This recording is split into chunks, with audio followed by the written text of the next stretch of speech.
everyone. Glad you could join us tonight.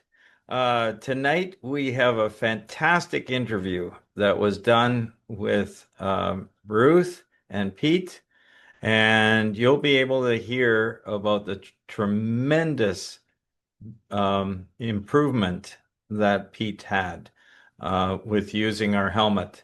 So, to start off with, I just wanted to say we have the ultimate that every time you watch, you get put into a ballot, and every time you get the ballot put in, for every time you watch it, if you stay here for watch 4 weeks in a row, then you end up with 4 ballots, and we do the random draw.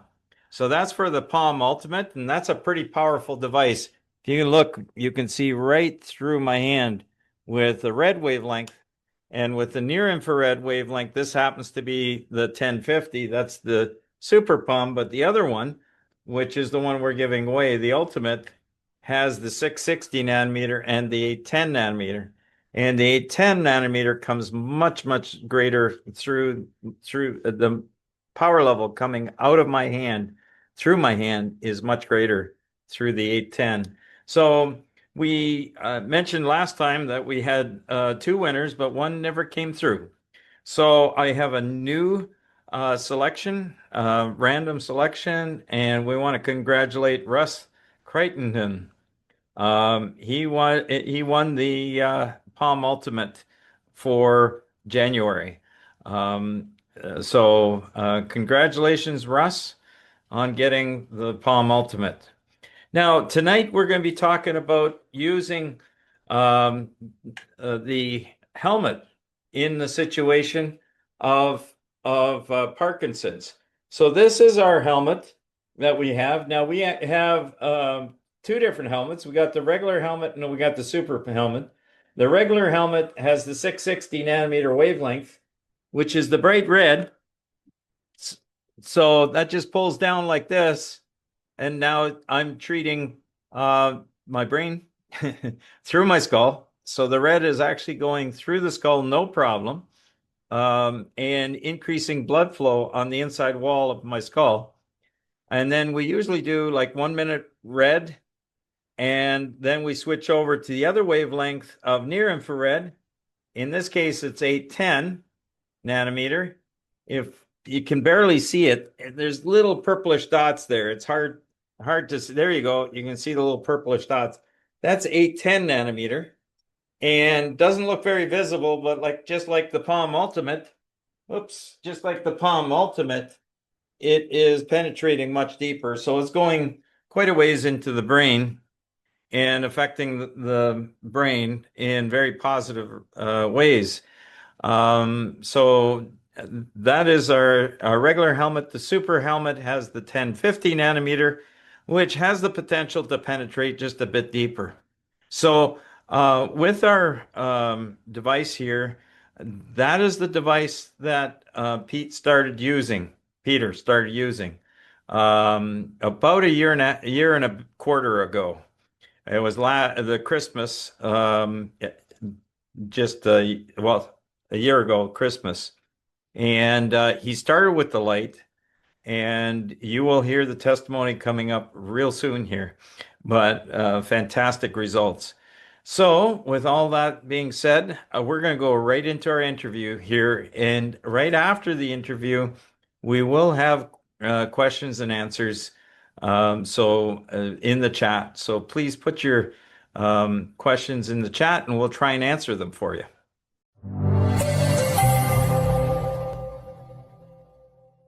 Hi, Peter. Hi, Ruth. Hi, Tom. Good to see you. Good to see you. So tell me, how did we first end up connecting? Well, I guess it was through Janine, who works for you. Okay. Okay. And that was back in November, was it last year? It was December of 2024. 2024. Okay, my apologies. No, that's fine. Time moves right along, doesn't it? Yes, it does. It does.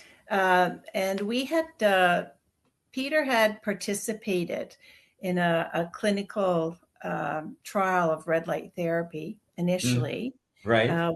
working with a consultant from Sunnybrook. Right. And initially, we didn't know whether or not he was in the control group or receiving the treatment. But we did notice improvements. So we felt that he was getting the real treatment. Right. And then, unfortunately, he had a very bad bicycle accident. Oh no. And where he fell. Nobody else was involved. He fell off of his bike, and he had a subsequent falls. And we were never seemed to be able to recapture the positive improvements that we had seen. Okay. And subsequently, we tried a number of different helmets to no avail. And the researcher suggested your helmet because it's 20 times more powerful than the one that we were using. And we connected through Janine in the office. Yes. And we scheduled the first treatment was just before Christmas. Mm-hmm. And there was it was shocking, the noticeable change after one treatment. That was great. So, Peter, what kind of work did you used to do a long time ago? Oh, I've been retired for about 7 or 8 years now, but I was a financial policy analyst for the provincial government at Queen's Park. Okay. I looked at large multi-million-dollar proposals for changing a ministry's expenditure plan and its estimate plan and its results, and see how they fit against what the ministry had asked for at the beginning of the fiscal year. So it was a great deal of negotiations, skills, partnership building, things like that. That would be quite the responsibility for sure. Yeah, dealing with a lot of political issues as well. Oh, political, really? Yeah. Yeah. So you did one treatment, and what did you see there, Ruth, starting to happen? Well, the thing we didn't have, I'll be very frank, very high expectations because we tried all of these other helmets. But after the treatment, Peter was laughing. His face was no longer frozen. He'd lost this vacant look, and he was conversing with people, and that, and it was just shocking because with the Parkinson's, Peter has Parkinson's. He was getting increasingly frozen. His face was frozen to the point where when he was speaking, his lips wouldn't even move, and then you can't even make out what he was saying. And it was just this jovial, sort of happy-go-lucky fellow. And then you talked about how you felt. Why don't you explain how you felt after you had that treatment, Peter?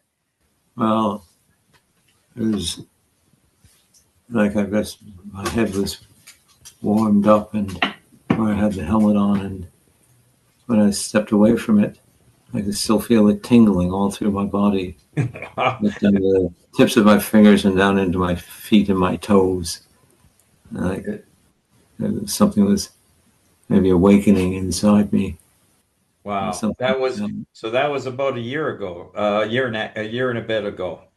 Just a bit, and the tingling lasted for quite some time. He said it was a very pleasant sensation. Yeah. And to this day, you still feel tingling, not to the extent that you did, like through your whole body, but your extremities, and that you say you still feel the tingling. The amount of time that we spend under the helmet has been the same all along. A minute of red and 3 minutes of the blue. The near infrared, it looks blue. I mean, when you're in it, and you go to the near infrared because it doesn't have that brightness, your eyes see a color of blue for a while, but it's actually near infrared. So how long did you have Parkinson's, or what, how far back did it go? Oh, 7 or 8 years. No, Peter was diagnosed in 2008, and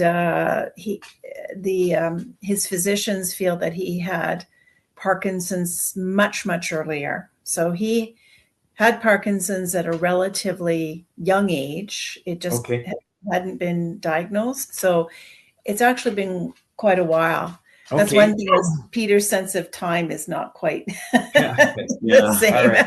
Well, even myself, I have trouble with time sometimes because Yes, time keeps moving, doesn't it? it It But does. is, how old would you been in when you were first diagnosed then? What would that be? 60 years old then was the diagnosis, the first diagnosis then? that sounds about right, but I'll sort of stand to And how have old that. so how old are you now? 74. Okay. All right. 60, okay. 12. Okay, I should have been doing some math here before we That's okay. started. Uh, I have to remind myself of it myself. right. That's let me just so what was you had the early diagnosis and what was going on as far as what was the first signs that things were not going so well? I started to get major breakdowns in some autonomous muscle functions like paddling a canoe or throwing a baseball. I played softball for many years, and I ran the provincial government civil service softball league for a dozen years or more. And I was going out, we were warming up before a game one wet spring morning or afternoon, and I found I was throwing the ball into a puddle instead of into my recipient's glove. Right. I just completely lost the release point of the ball. I was going over it and I was throwing it into the ground. I had to relearn how to throw the ball. And similarly, I used to kayak a lot out Hmm. on Georgian Bay and camp overnight. And I just didn't have an efficient stroke. And I was getting left behind by the pod, the group of other kayakers I was with. And in the afternoon, I would snap into it and I would be back to my old digging the blade into the water and moving myself along nice and Right. crisply. In the morning, I was shot. It's like it was my first time out in the boat. And it's just muscle memory. Wow. So, And we noticed there were periods of time when Peter was really shuffling and moving very slowly. And people had said, "What's wrong with Peter?" And initially, when he went to diagnosed, it took quite a while actually for the diagnosis to happen. And uh, you were quite devastated when you got the diagnosis, because he thought maybe he just had A bad a day or flu, something was going a on. bad day, or the flu or virus or something, and you'd have some medication, and in a couple of months you would be fine. Um, but I blamed a lot on my left shoulder for some reason.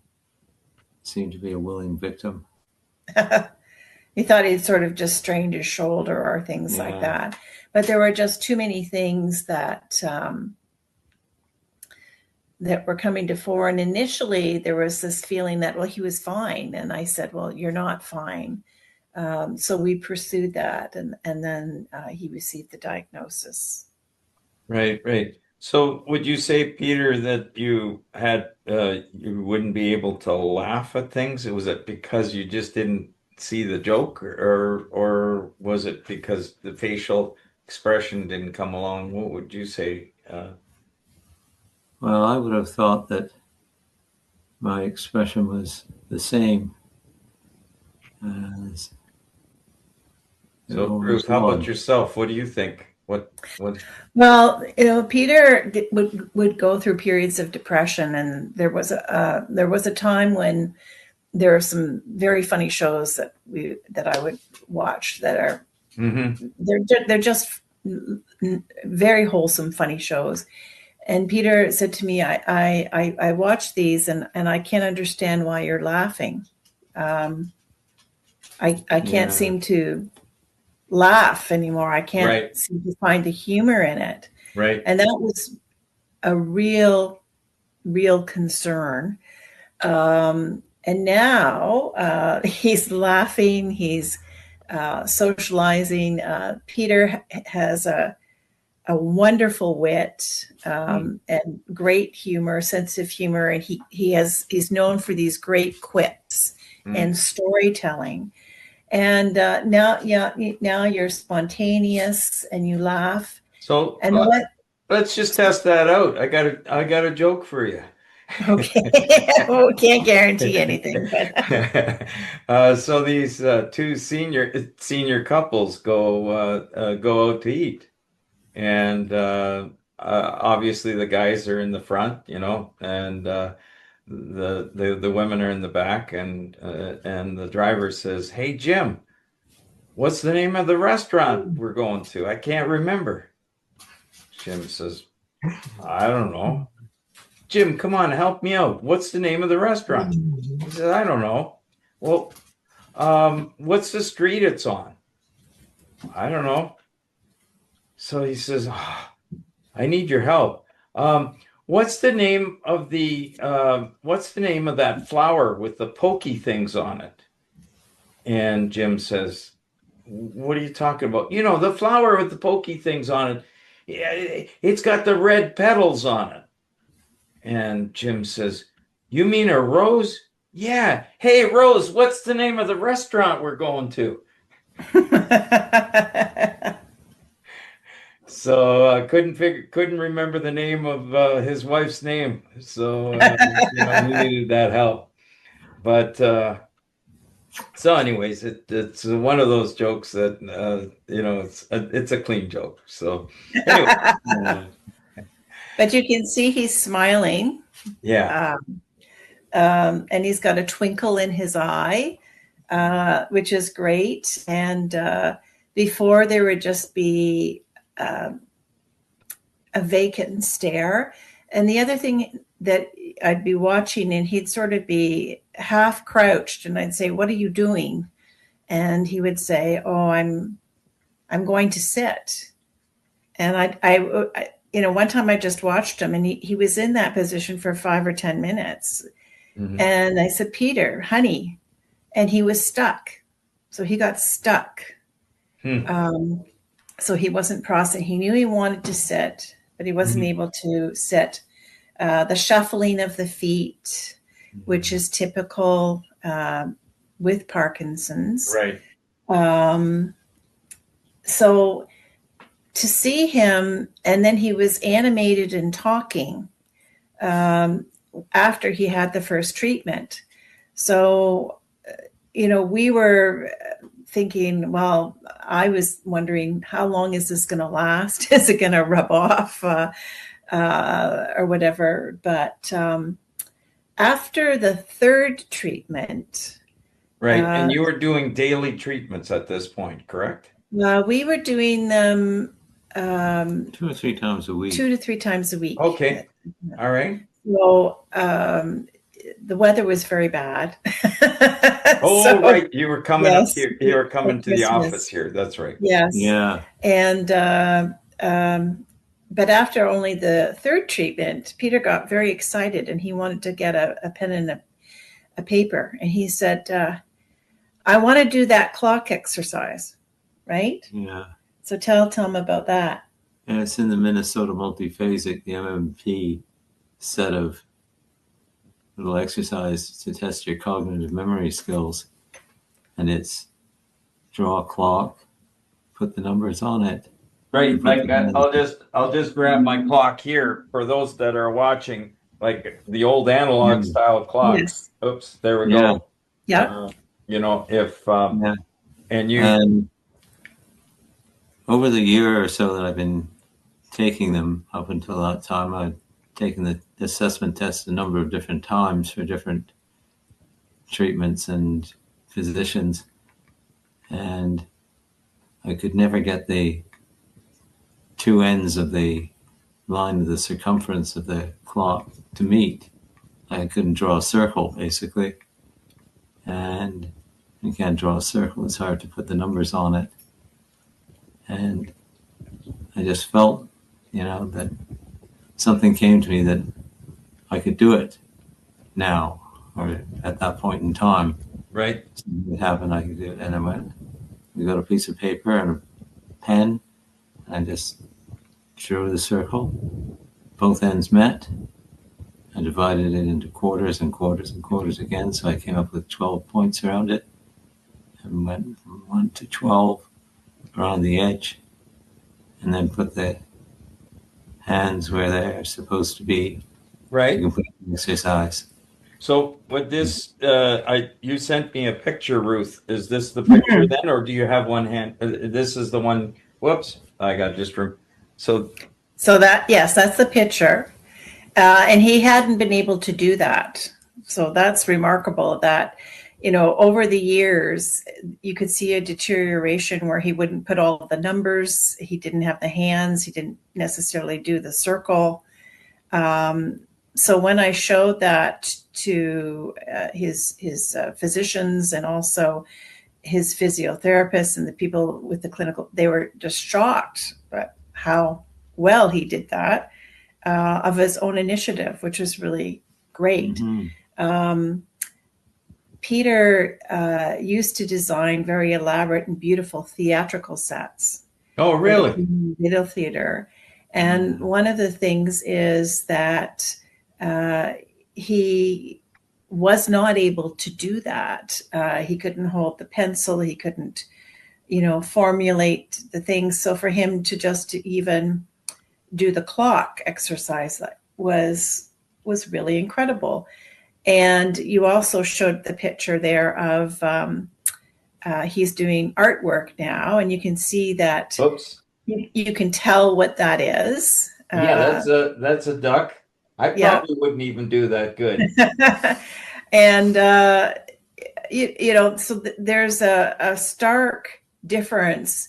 Oh, hey, by the way, that is really, really nice. Sorry, there you go. That's a nice job. I think so. And then I think the other thing that's really remarkable, and again, this has taken time, right? But if you wanted to show his writing, which was totally illegible, you see, it's just like a right here. wall. Okay, so yeah, I can do that. There you go. That was a card that you were trying to. Yeah. Yeah. And then now he can print, like when you were in grade school. I know people don't do this now, but great big block letters that you can read. And so he Wow, was able to from that in schools. From that to a bunch of helmet treatments to that. Yes. That's fantastic. Yes. Really, really good. Yes. And the other thing is, and Peter has been on different his Parkinson's medication, and also he is on a memory pill. But when he did the clock, he wasn't on the memory pill at the time. And so, what we've said is, what we think is, we do take a very holistic approach with exercise, with his diet, working hand in hand with his physicians, looking at his medication, which can be adjusted.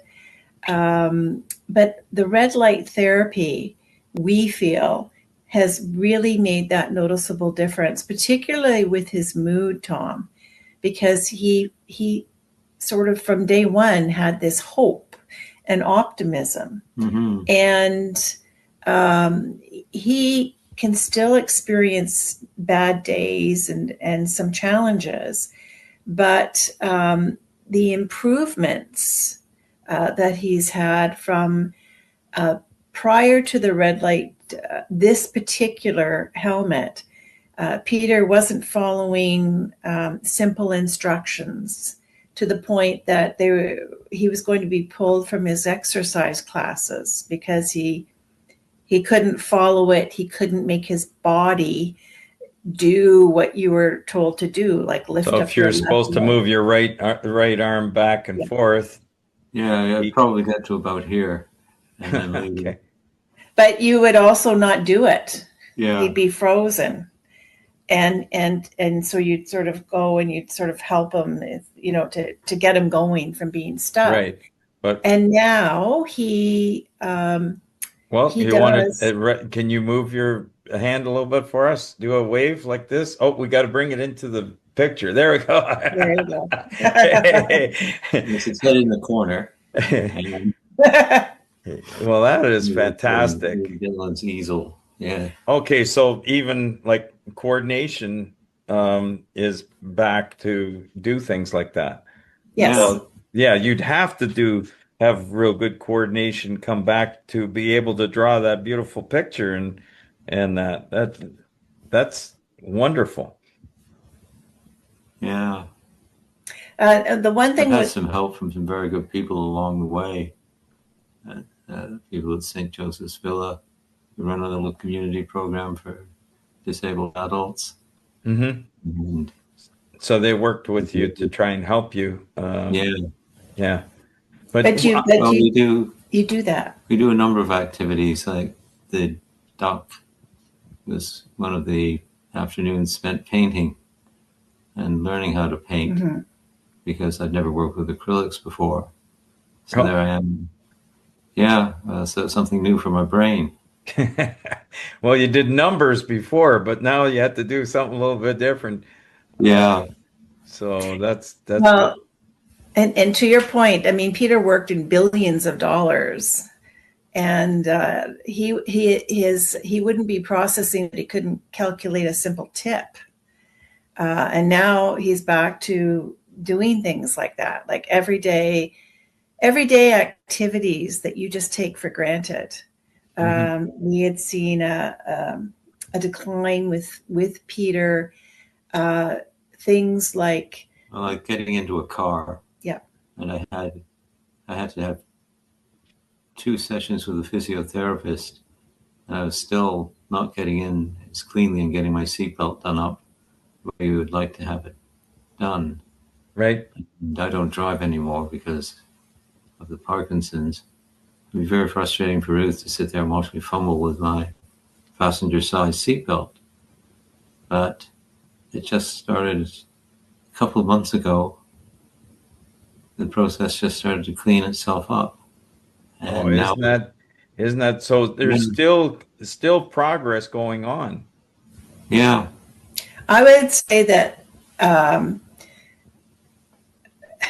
we genuinely are seeing the progress, and it has been documented. So when we saw Peter's geriatrician, they did 2 cognitive tests. This was in January of this year. Right. And Peter scored 25 out of 30, up from 18 out of 30. And they did a second test, and he scored 29 out of 30. And that's just remarkable. And the other thing is, when he was tested for his gait and posture, that's improved. How many times a week do you use the helmet? Twice a week. Twice a week. Yeah, and I'm going to even suggest that there's no issues from everything I've seen to even increasing that. And how long of treatment? It's the 4-minute treatment. Okay, in total, 4 minutes in total, which is the 1 minute of red and 3 minutes of the near infrared. Yes. For those that don't know, this is the wavelength here. It's the red wavelength right here. Well, actually, it doesn't. You can see it more red there. going, and it's going right through my hand here. So we've been able to show how this light can go right through the skull. We have a real human skull. I don't have it handy here, but here's the near infrared wavelength, which really doesn't look very impressive. That's when you think it looks blue, but it's just because it doesn't look at all like any light is coming on. But here's the helmet right here, and that you're using, right? And Yes. so you just do the 1 minute of the bright red and 3 minutes of the near infrared. That's this wavelength right now. Again, you can't really see too much, but that's the one that penetrates even deeper. But both of them are very, very valuable to putting energy into the brain, where the red gets in the inside of the skull, just in the inside wall, and promotes blood flow, whereas the near infrared goes much, much deeper. But this is fantastic. So to see, this is so wonderful to see you, Peter, that you've been able to progress. When, the decline started, I had my notes here, the decline started over 10 years ago. Yeah. And to, losing that ability to calculate things. I mean, that would drive me nuts, because I'm working with numbers lots, and to not have that ability. And I got to say, at one point, during I had an issue with COVID, during COVID, and my blood oxygen was 79%. And I couldn't add numbers together after that for quite some time, until everything started working. So I could look at the numbers. Here's a guy myself where I could look at a whole table of numbers. And I bet you would, same for you, Peter. You could probably look at just a table of numbers and see a trend without even graphing it, right? Mm-hmm. As see the kind of curve that's going on. And I couldn't do that for for quite a while. For me, it was probably about 2 months before I had full turnaround of cognitive abilities. But to hear of you going out to eat and being able to calculate the tip again, that's pretty neat. Yeah. By the way, what do you give for a tip?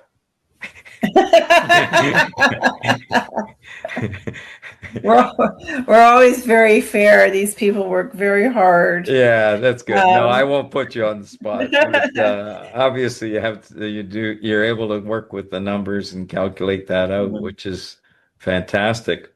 So, that the other you the any other thing, Tom, yes, go for it. I was just going to say is that I would find that Peter, loves all different types of books. Is an avid reader, and he would be reading the same pages over and over again, forever, and not. I couldn't pick up the thread of the plot or the pictures I was looking at and carry on from where I left off. I had to go back and go over some bits and pieces, like 2 or 3 pages back.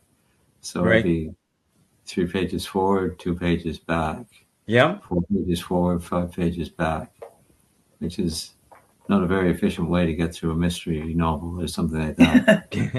But I was sitting down on, not this past weekend, but the weekend before, and I had an Inspector Rebus mystery open in front of me, and I looked at it and said, page 185. Now, I think this is a 300-page book, so I should probably be able to get through it this afternoon. And it ended up, I miscalculated the length of the book. It was a 400-page book. But I was still able to get through it, except for about 5 pages of conclusion in an afternoon. Whoa. So, yeah. And retain it. the key plot points and character developments and things like that, if someone were to ask. I think I need you're doing better than I do. I think I need to hire you over here. Could use So your help. that's Yeah. really, again, noticeable that he can pick up a book and it might be a large book and he can read it in a couple of days and he can still talk about it afterwards, as opposed to, just trying to be in a conversation about what you're reading, how you're liking or whatever. You wouldn't get that. And before, Peter would say he would be stuck in his brain. It would just be stuck. It's there, right? But you couldn't sort of move it forward when you would keep reading the same page and page. And if he's doing something and he's made a mistake or something, there's an awareness where Peter said, I knew I was doing that wrong, but I couldn't quite figure out. So there's an awareness there that was never there before. And, this is such an insidious disease. It's, eats away at you, and it's been years and years and years. So I think what's remarkable is that, not only did Peter stabilize, but we've seen these improvements. Yeah. And people comment about it, like his friends who were so worried about him and how he was, and is he okay? And having to help him put on, there was a point where I was having to dress him because he couldn't, and I do have snaps and things. He's dressing himself now. As he said, he can get in and out of the car. He can do his seat belt. We did do physio sessions again to sort of retrain the brain. But you were trying to do all that before, right? Yes. You've been doing exercise well before you got the helmet, and you were doing all the right things for, what would you say, a year or two before the helmet? Or Peter was an avid exercise person. Like, he used to exercise every single day. Right. And he was very active in that. And part of the disease makes you quite apathetic as well. And antisocial and things like that. And again, what we've noticed that with everything that we've been doing, but with the helmet, we think in particular, when we go to a center who has the helmet, and when they had their Christmas holidays, for example, Peter wasn't able to get the treatment twice a week. And we noticed a decline. There was a decline over the holidays in Peter. Now, go ahead. Continue. So, it's sort of, you think, well, what's different? Well, we're sort of thinking we're still doing the exercises. We're still doing this, that, and the other. And then, it dawns on you as well. He didn't have his treatments twice a week because with the helmet. And you notice that. He does have a memory pill. He does have his Parkinson's and exercise. As the doctor had said, you're doing everything that you can, and that includes the red light treatment. And we do feel that it has made, in our opinion, a significant difference, just in the outlook. The other thing, Tom, I'll share with you, there are other individuals at the center who have been doing the treatment, and I'd sort of look at them and they're smiling and talking, and I think, I had no idea whether they were taking the treatment or not, but I looked at them and I thought, I bet you are. And guess what? They were. So you can, just in dealing with some individuals, you can notice, without even knowing that they had tried the treatment, that there was a relaxing in their facial muscles, and that there was a shift. There was a subtle shift there and moving. And the other thing that's really, really remarkable is that Peter has not been able to smell anything since his 40s, maybe before that. And that is a disease of the Parkinson's and that symptom. And he has had several instances where he has says he smells something. He's caught a whiff of something, and it doesn't last long. Like, you know, you can talk about what you think you smelled. Well, one of the more pleasant ones, I was walking through the green room, the actress dressing room at the theater in Dundas, and I caught a scent of some floral scent of some sort. And Ruth was walking by with one of the actresses. Ruth was acting in the play as well. And I asked her afterwards, were you wearing any scent today? And she said, no, but Teresa was. And I thought, wow, well, it's Teresa's scent that I smelled. Okay. And wow. She was wearing perfume on stage. Right. And some other things like a coffee sometimes. They're all just, they're there. In this case, leads me to my little theory of how the brain works. I think all the data is still there. It's just some of it's been disconnected or misfiled or thrown on the floor. Right. It's not connected to the nervous system, so you can't do anything with it. Yeah. So the nervous system is looking for it, and sometimes it finds it and sometimes it doesn't. But I find that I think the red light therapy increases the amount of searching that the brain can do in a given nanosecond. There's something like that. So it's just, I'm flipping through the old cards, like the old card decks. You used to get punch card decks. Yeah, that goes way back. Yeah, like the 1970s.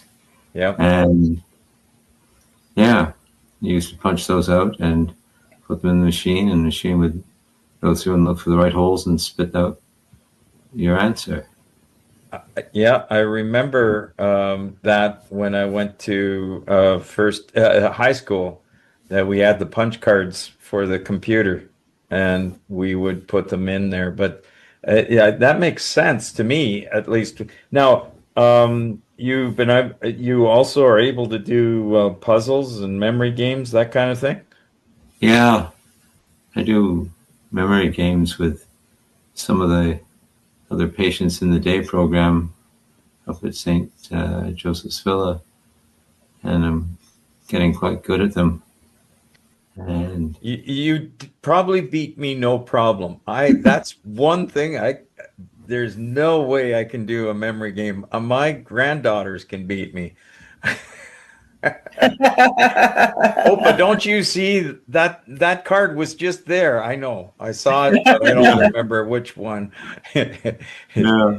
So no, that's really, really neat. And so you feel, and you're still only doing 2 treatments, 2, 3 treatments, or just 2? Just 2. Yeah. Just, you know what? I would love to see you. There's no reason why you can't do more. Okay. Yeah. Try and do it daily if you can.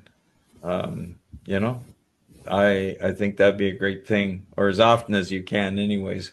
Because I do know that we have people that not necessarily with Parkinson's, but other things that are using this daily, and even more longer treatments than that. But I say, hey, just it's working out really well, but there's no reason why you couldn't bump it up, to longer.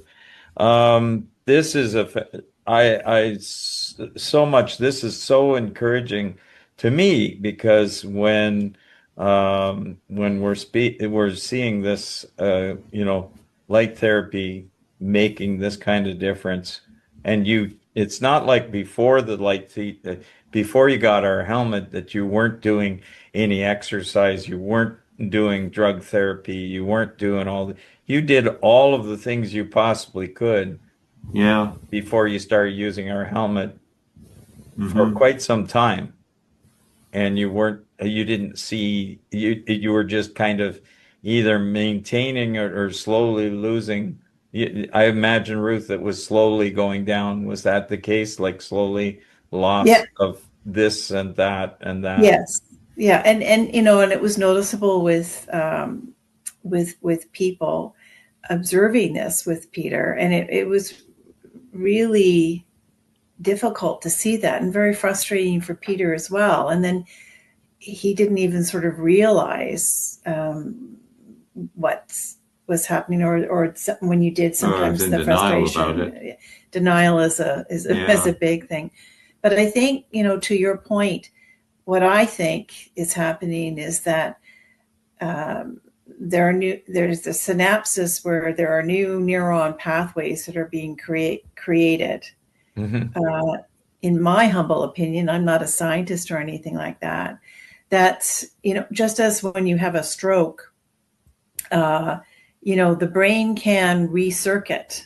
And I Yes. think when he has been taking this therapy in conjunction with his medication, and that it does include a memory pill as well, and the exercise and the diet, we've really focused on the gut health as well.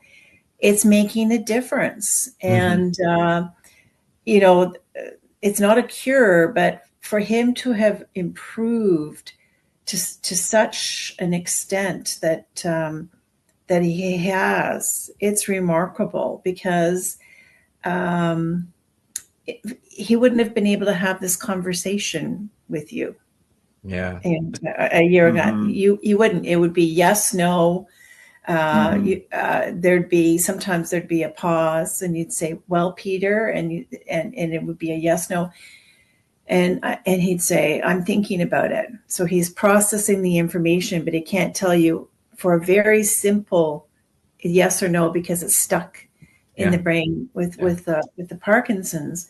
Mhm. And I mean, his gaits improve so much that he's going too fast, so he has to learn to sort of slow down. But I can't emphasize enough how people, we were just out at a choir, and then afterwards our friends invited us over, and Peter was socializing and telling stories and cracking jokes, and our friends called me afterwards to say it was so wonderful. They Peter, probably, it was like the is there old a Peter. new drug that you're using? No. It's called red light Well, therapy. and they know that too. They know that he also has seen a little bit more hair here. Oh, He's that's funny. Yeah. That's funny. You grew some hair along done the way too. Well, Yes. I believe that this is going to help a lot of people out there. I wouldn't be a bit surprised if this isn't the video that probably helps, well, I'll say millions of people. And so the struggles that you've gone through and the fact that you're willing to share that, how things have helped. I know our podcast is getting out there. Our webinars are getting out there.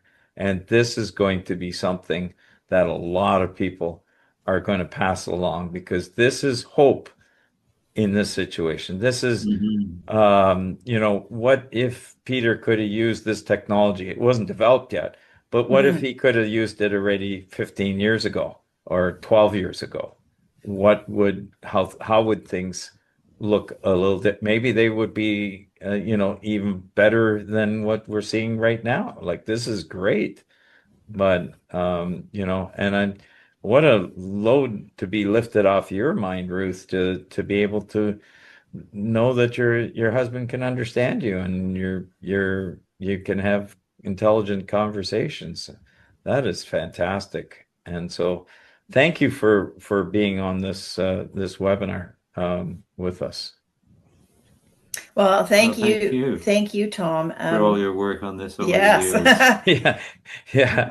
No, that's it has been a lot of work, but this is so very encouraging, and it'll be very encouraging to our team as well, as we've been pouring a lot of work into trying to build this stuff and design it, build it, and make it better, And it's beautiful to see. So thank you so much for coming on. Well, thank you. We feel it's really made a significant difference and really improved Peter's quality of life. So thank you so much. It's fantastic. Thank you again.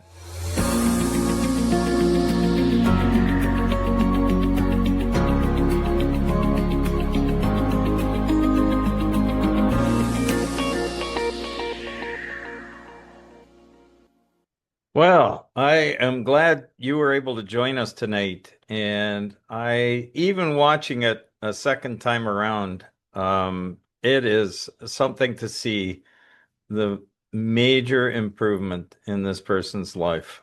So, just as a recap, we have our helmet. This is the device right here. And I'll just pull it over here. There you go. And there's the red. And it just pulls down like this. Okay. And that's the red light with the stand, complete with the stand and everything. This device, with the near infrared, it's $6,500. Some would say, well, isn't that expensive compared to the $1,000 units? Well, yeah, the $1,000 will grow some hair, but it won't help you with cognitive issues. This is the type of power you need to accomplish the task that you just saw. And we need, and that's the difference. Our helmet, this helmet, is the most powerful device on the planet right now. And I have a patent pending on the cooling design inside there.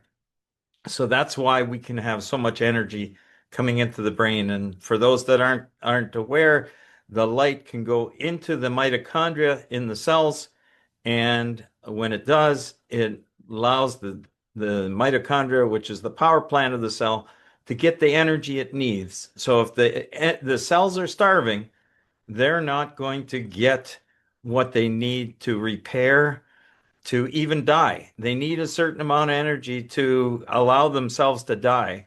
And that's what we have here with our device, is the energy so it can go deep enough. And I will start answering a few questions here. There's a question about aorta aneurysm. All I know with light is that light can help the cells to improve in whatever area, wherever the cell is, whether it's to do with your veins, to do with your veins to brains, to anywhere else on your body.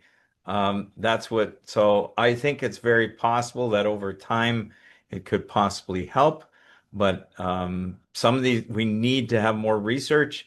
And if you happen to be independently wealthy and really want to help us, please contact us, because it would be really helpful to advance our research. We are going to have a Alzheimer's study coming up shortly.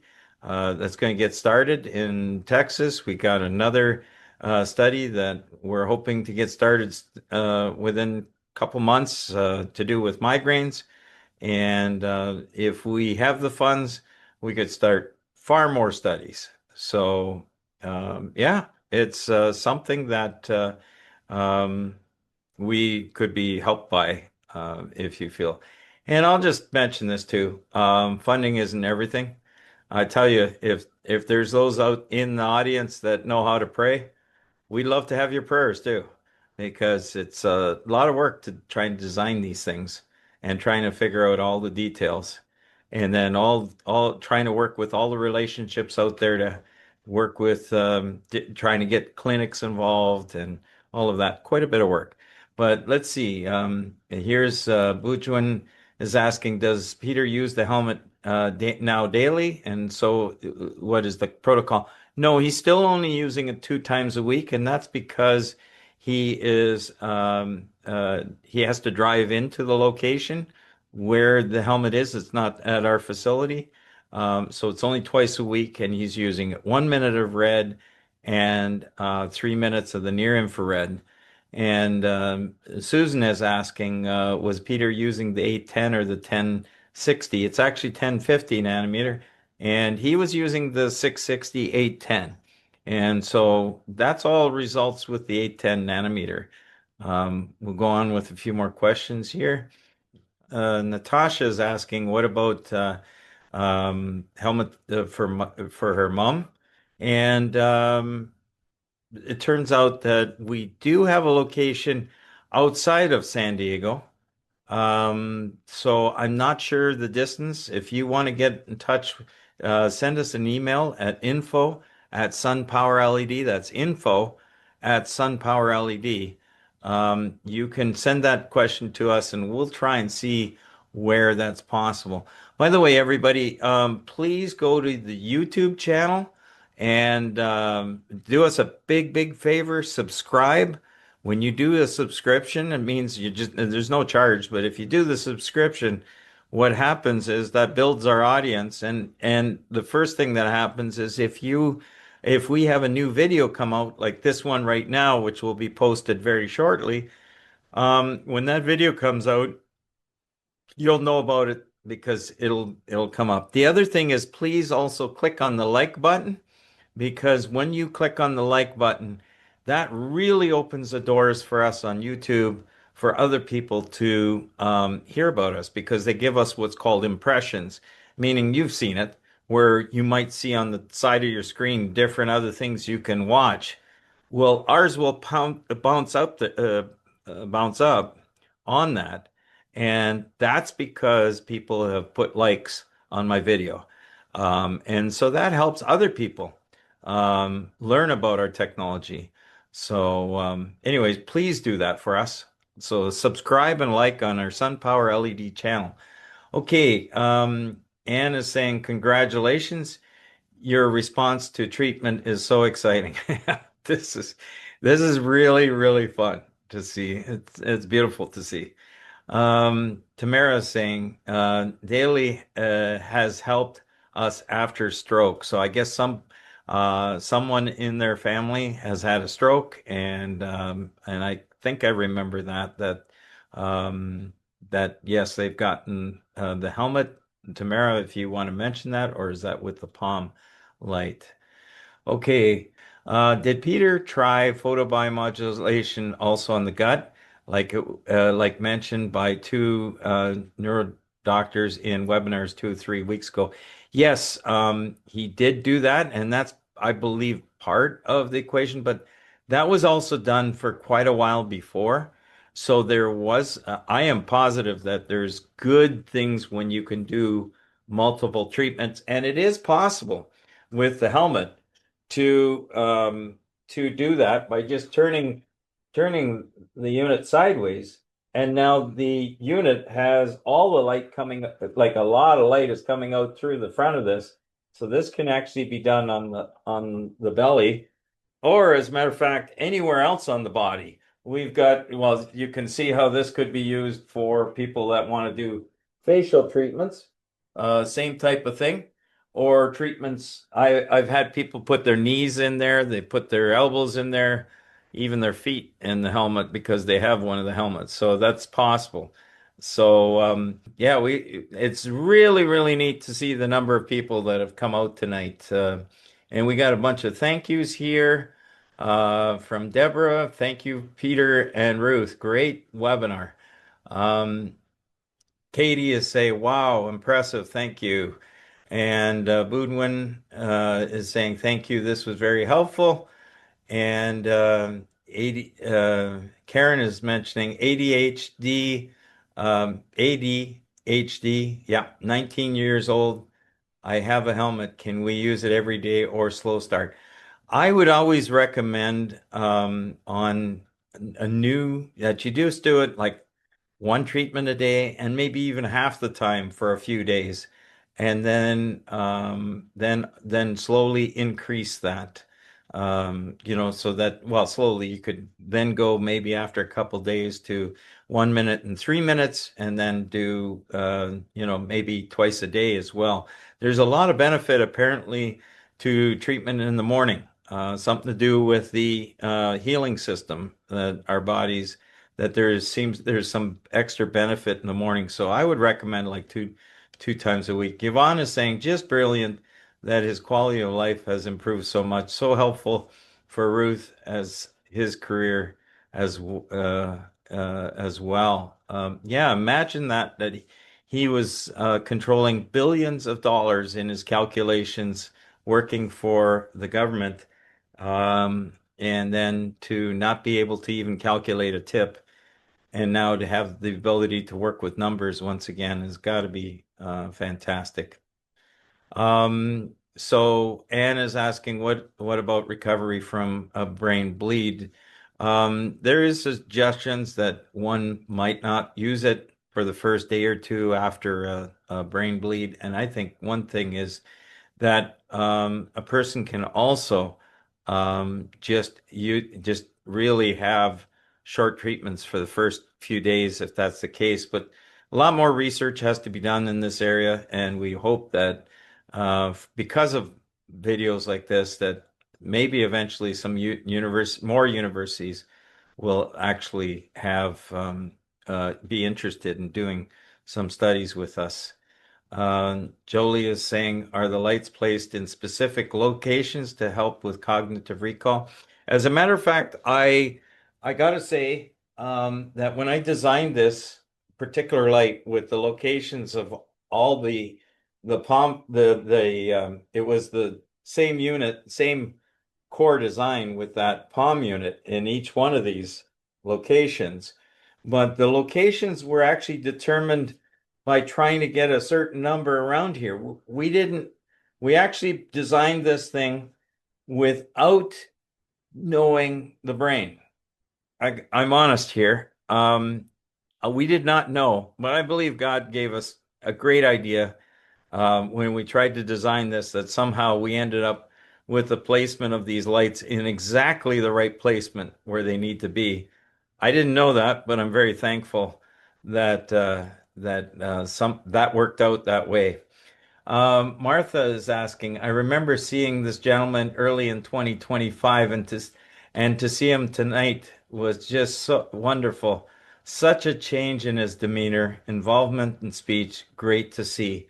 Marcia, that's neat that you were able to see him in his early days and how much he's progressed. Um, Okay. Donna's asking, what about the timer on the helmet? Is it a separate unit? How does it work? Okay, the timer, we have a device that goes on the back of this, that just goes back here, and it can be added. Usually we add it when we make the helmet, when somebody asks for it. The timer is more for a clinic because anybody can whip out their phone and time out 1 minute and 3 minutes. It's a very short amount of time. But when it comes to the helmet, the timer, it's just purchased as an option, and then we will add it to the helmet. If you happen to have a helmet and you really want a timer on it now because you're a clinic, we have ways of adapting to the newer helmets, the timers that we've been able to develop. But the timer is one that's fixed. It's only 1 minute of red and 3 minutes of near infrared. You can change it. It's just a little bit of work to do it, but then it would just stay at that new time. It's not like you're going to change from one to the other. It's more for a clinic where you just want to do 1 minute, like let the thing go and it does the 1 minute, 3 minute, and does the 4 minute treatment in total. Do you have a helmet reference site or treatment center in New York City? Again, I think we do. But if you sent an email to info@SunPowerLED, we will try and see if we can find out where the nearest location is for you to have a look at it. Susan is saying, I use my helmet for 2 minutes of the red and 6 minutes of the near infrared. And by the way, we've seen this work very, very well for migraines. In 8 minutes, usually at a show, we can shut down a migraine. We first tried with 1 minute, 3 minutes, and it just wasn't enough. And when we did another, like doubled the time we've been able to shut off headaches and migraines by the looks of it in 8 minutes on anybody who's come up. We haven't had a failure yet of somebody not getting a significant benefit but that shows it's random. Anybody can have a migraine that comes by our booth and tries it out. Hatham is asking, this story is, or mentioning this story is very encouraging for those of us going through the struggles of Parkinson's. Well, I'm glad we can be that helpful. Yeah. And Tamara was saying the helmet we used for the stroke. Okay, thank you, Tamara. Okay, question Joe is asking, what about the palm light? Can you use it for your gums? Yeah, I know it's possible just to open your mouth and have the light shine in. That's possible. But we have had the little adapter that has the probe, and I don't have it handy right now, but it's just a little snap-in probe that allows the light to come out of the tube. You'll see it as an the optical device that we have on the website, but it can take either all three of our palms, the Palm Professional, Ultimate, or the Super Palm, just snaps in there, and then you have a probe to be doing light inside on the right on the thing, right on the area. So Margaret is asking, is your helmet better than the Violite Neuro Pro? I'm going to say that we do have considerably more power there than that device. Um, we can also pulse our device at different frequencies if somebody buys the extra pulsar adapter.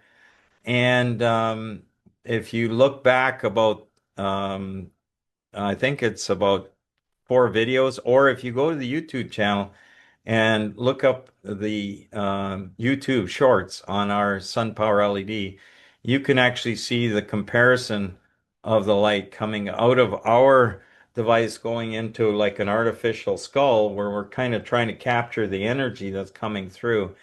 And our numbers are exceedingly higher than the numbers from the V-Lite. I'm not saying the V-Lite not a good product.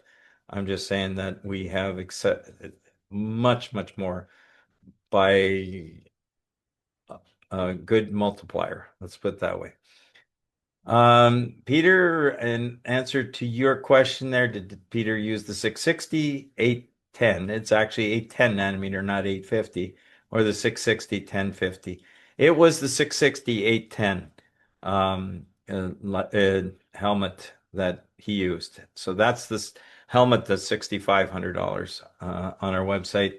The 660, 1050 is happens to be the wavelength for this, what we call the super palm. Okay, I know we're running on in time here, so we're going to call it quick shortly. I cannot believe how many questions are still flowing in here. Tracy says, thank you. Jolie says, amazing, thank you.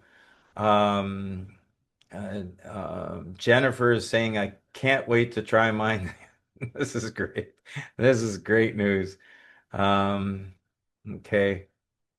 Okay, so Courtney's asking about light on the thyroid.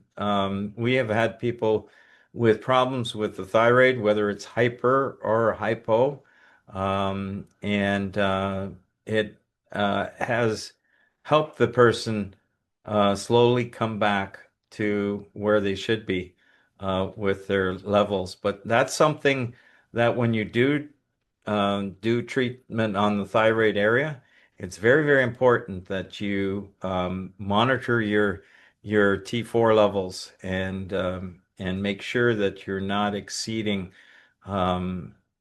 You're constantly bringing your blood into balance so that you don't have too much thyroid or thyroxine in your body or too little because you're on a blocking drug. So you really have to start adjust after you use it for a while. You're going to have to monitor your levels and also keep an eye on your symptoms And because underactive thyroid will start making you gain weight. So if you're on a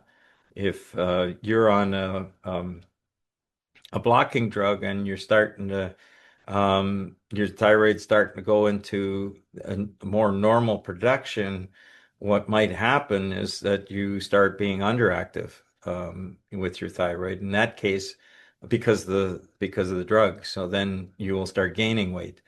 The other side is if you are hypo and you start having too much thyroxine in your body because of the drug, for that, you could end up losing weight.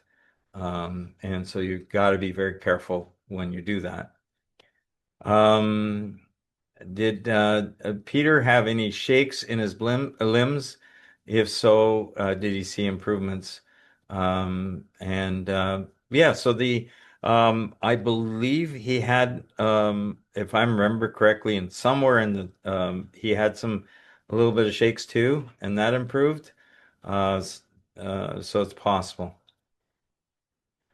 Is it possible you safely treat a mass on the thyroid? Again, it's something that helps your body work the way it's supposed to. And so when it comes to sometimes I'm trying nodules and things like that, they can, check with your doctor if you're at all concerned. I'm not a medical doctor. Okay, I don't know anything. I've just been chumming around with a lot of doctors and researchers and from what we've been able to see here. So all of this is anecdotal, as we've been seeing stuff come through, and it's great to see the success stories. So I think we're going to call it quits here.